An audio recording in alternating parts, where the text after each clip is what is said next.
Hi everyone, I'm Costa and welcome to another episode of A Bunch of Blank Paper. Today we're going to talk about a very important matter. I think it is really important if you in order to make a great story, to write a great story, um, something that helps you a lot to understand your own mind, your own vision, to understand what this story is about, and something that you must do in every story that you write. So we're going to talk about outline, of course. I said in previous episodes that outlining everything, and when I mean everything, like the character's outline, every character's outline, outlining the acts, outlining the whole story, outlining the scene.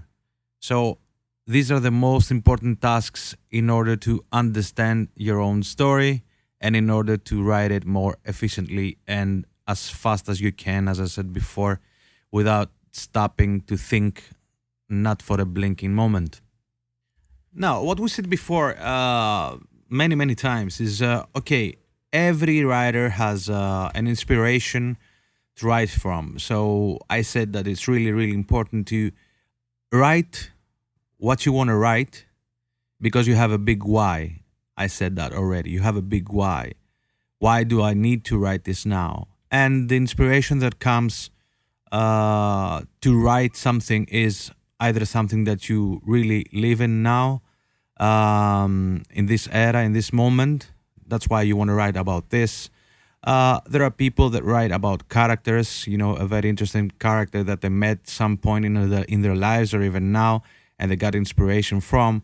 Could be an image, could be everything, as I said. But in today's episode, we're going to talk about outlining these things because this is the most important thing. Because if you have it in your mind and you want to start writing about it, I mean, in some point, especially when you start writing as a new young writer, excited about what you're writing, you're gonna stop. You're gonna stop and think how this story is evolving, how this character will respond in some specific situations and stuff like that. But if you made this work beforehand, everything comes out naturally because you really get to know your characters before you start writing really well, and you get to know your story before you write really well. It could be really helpful. As I said before, it's up to you to know how it ends because this gets a lot of the trouble away. But then again, I told you that this is the way that I am most of the times working, and many writers. But there are writers that I don't know how it ends, and they just outline everything and they just start writing, and they will see how it goes. I mean, it's hard for me to believe many well-known writers that they say they don't know how it ends from the beginning because you really must have an idea, just a slight idea where this story goes. I think you need that. Uh, yeah, and I think that it is really important to have uh, a clear a clear idea where your story is headed to. Now, as I said before, everything comes to your mind. There must be a forward thinking about it. That means that when you have a character in your mind, write him down. The way he looks, his physique, how he acts. His physique. Many of the times when we introduce them to the audience, they can understand from the clothes that they wear what type of life they're living or whatever. So write all these things down when you have something in your mind. Even a dialogue, when you have a dialogue in your mind, just write it down. If you have a setting in your mind, just write it down. Um, Everything that comes to your mind from the creative process, just write it down. It's really important to write everything down and always have a forward thinking. Now, in developing your character and creating the outline of a character, it's really important to have maybe a clear idea if this character reminds you of someone from your life or is a completely new character that you somehow are associated with, mentally, physically, doesn't matter, but you have some common common stuff, common ground with him or her. You write the outline of the character. How does he look? All these things. What is his current status and stuff like that. And what helps me a lot is to write a big list. Actually, lists are really helpful. They are your friends. I write some, let's say, facts about my character. So, for example, is he short? Does he like swimming? Is he a father? Maybe. Is he a heavy drinker? Does he like music? All these things you have to write them down because this is a stepping stone for everything. You will start from there in order to start building your character and in order to understand how is he going to react in your story when the stakes are raised and when the conflicts arrive. You will be having a very clear idea and you won't need to stop anywhere because this will be a character that you will be living through his eyes. So what helps me also a lot is to write down what are the strange stuff he does, the awkward things that he does. Maybe he sleeps with his dog on the floor. Maybe he is wearing women underwear in the night, and when he is taking a shower, he's taking a shower with them, and he sings on hairbrush. The thing that you brush your hair.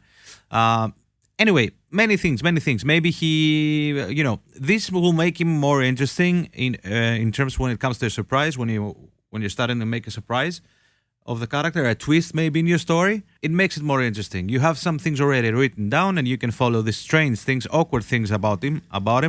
That will help you either make the surprise and twist, or these actual things that you wrote happen in the movie. Maybe you write something down and this happens in the movie.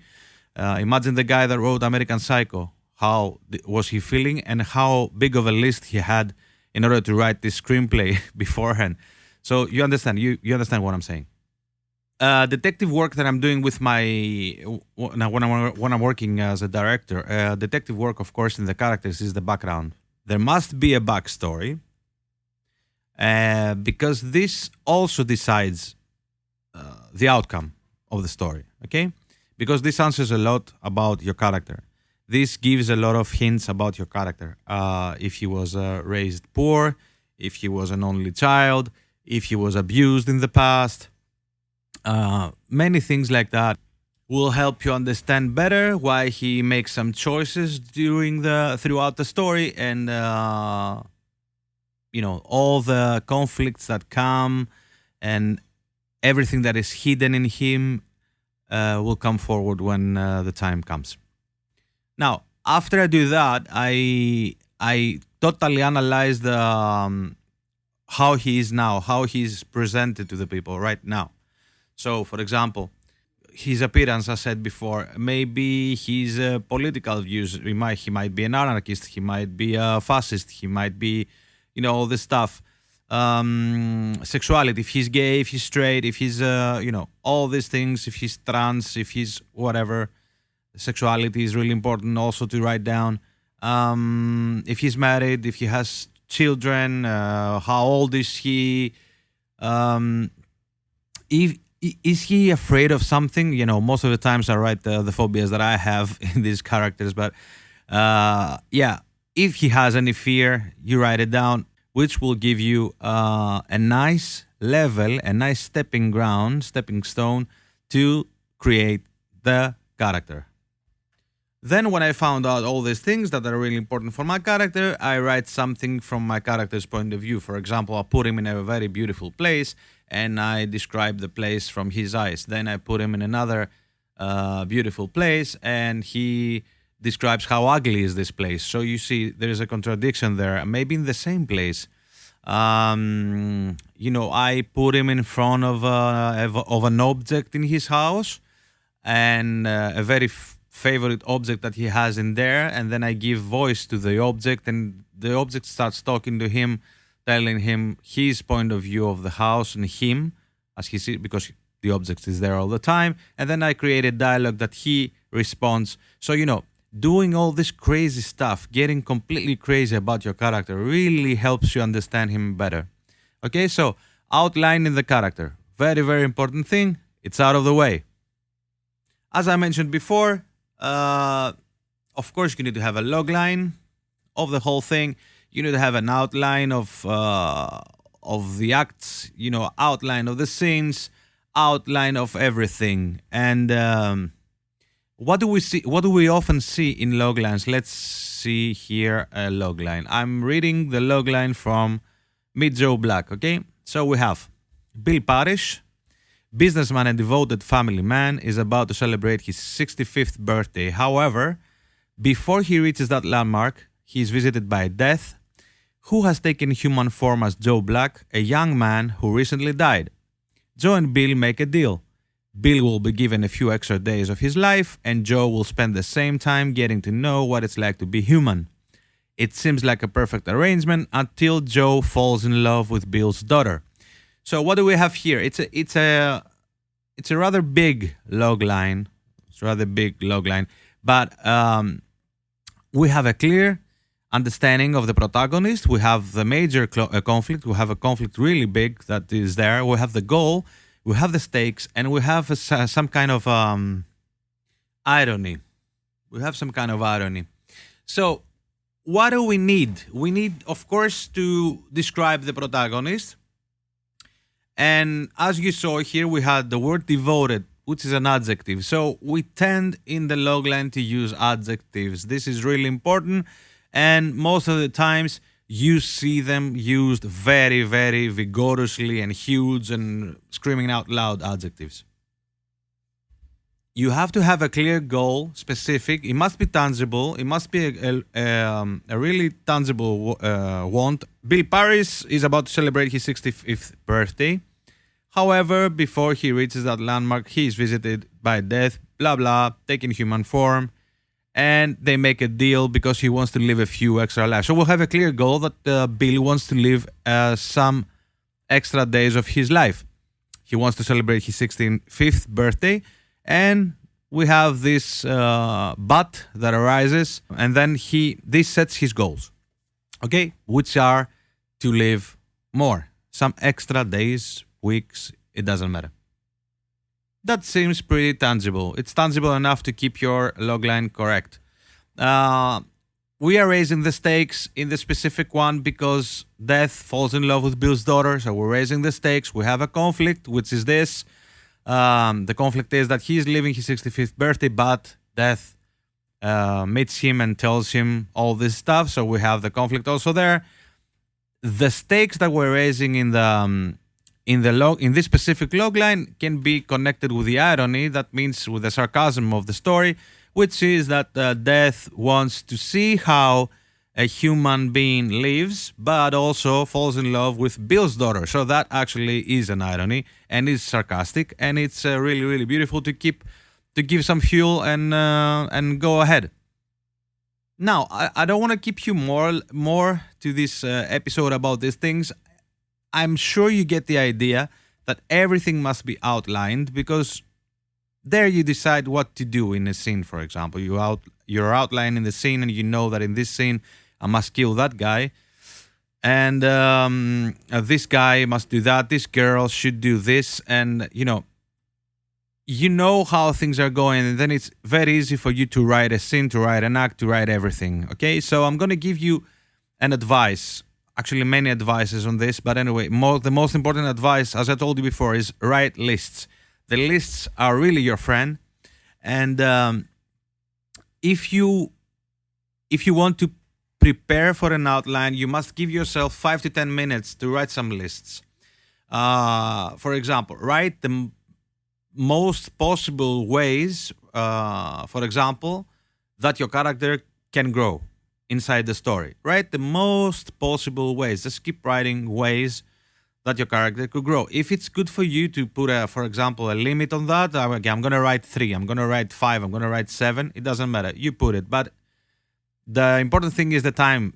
You have to set a time frame for this because this works really good with your brain as well. You must write and make it as a habit to write with deadlines, because if you don't, you're getting bored, you leave the stuff behind, you never finish, and you're one of these people that are coming to our classes and saying this same thing. Oh my God, I don't know. It looks big, it looks huge. I cannot, I'm bored. I don't know if it's interesting, and all this stuff. If you put a deadline, if you put a specific time frame for this, you will make it. Trust me, you will make it for sure. So make lists, ways that your character can grow. That's one thing. Main settings. If you have settings, I'm picturing a house, I'm picturing a hospital, I'm picturing a street, I'm picturing whatever you're thinking. Write it down and describe it as intensively you can. Just write what time of the day is, the setting, the whole setting, what time it is, where is it, all the atmosphere that the setting has. Everything should be added there. So write also the settings. Possible ways that you have subplots connecting with the main plot. That's really important as well. Subplot starts usually after the first act. Immediately when you break into two, you have the big story. That's most of the times, but it's not, of course, necessary that it will happen all the time. Most of the times is a love story. I know this is tiring as well, but yeah, of course. But I'm telling you what the majority of the big stories are: love stories. Everybody loves a love story, even if it's the worst one. But anyway, write also subplots. And if you can, be more precise how they tie to the main plot. Of course, twists. If you have possible twists, surprises, possible endings of the story with surprises and twists, or without. I said before about the characters, write the surprising things we can learn about a character. That's why the previous list helps you here. All these things, you write them down in 7-10 minutes. Make a list of that. For me, I would suggest 7 to 10. I would say 10 minutes to write 3, 5, 7 stuff, 7 things for its category. And then you're pretty much ready to outline. Of course, as we do in the logline, it's better to outline the protagonist's wants and what is happening and all these things. It's really good to do it beforehand. So, for example, who is your protagonist? We said that, we established that before. What is the situation we currently find him in? You write that. When is this happening? Is it now? Is it the contemporary? Is it whatever it is? It is, the 16th century France. You write it down, when and where. And if you established already what is the situation, then we will have a how. Is he going to cope with this situation, or is he going to pass by that situation, or is he going to, come in a complete direct contrast with the situation? How is he going to face this situation? All these things, you write them down. So when you have a what, you have a how as well. So these go together. So make lists of everything, outline everything, and everything will go great. So that was for today. I just wanted to point out the power of outlines, and I hope you enjoyed it. Make sure you check my website, kostakalogiros.com, to see about workshops that are running now. You can see also all my work there as a filmmaker. And we have group classes, and we have also 1v1 consultation to anything you need. If you need help with your script, if you need help with your revision, anything, I'm very happy to help. Thank you very much. If you enjoyed, like, subscribe. I don't know what you're doing, how these YouTubers say these things, and share so we can help other writers as well. Thank you very much, and see you next week.